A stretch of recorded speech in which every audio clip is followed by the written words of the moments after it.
بینندگان عزیز، یک خبر بسیار مهم از افتخاری دیگر، تلاش بی‌وقفه متخصصان وزارت دفاع و پشتیبانی نیروهای مسلح به ثمر نشست.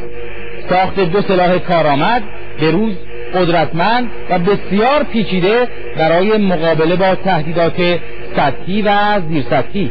خبر بسیار مهم، استراتژیک و گران قیمتی است برای پیروزی بخش دفاع.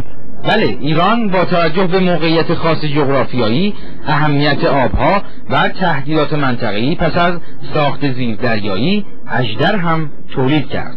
اژدرهایی که هم قابلیت نصب بر روی شناورهای زیرسطحی و سطحی را دارند و هم میتوان آن را از روی بالگرد پرتاب کرد. این اژدرها مبتنی بر اعماق دریا در نوار مرزی جمهوری اسلامی ایران ساخته شده و تکنولوژی آن کاملا بومی است. کارکردش هم قدرت مهیب و بسیار وحشتناک انهدامیش هست که به سمت هدف از دور آب تقرب پیدا میکنه. یعنی موقعیت دفاعی ما رو چیز سطح دریا برای رادارها قدرت میدارن که پیگیری کنن اژدرها. بنابراین که حتی اگر قدرت رهگیری داشته باشن، قدرت فرار از این سرنوشت محتوم رو نخواهند داشت.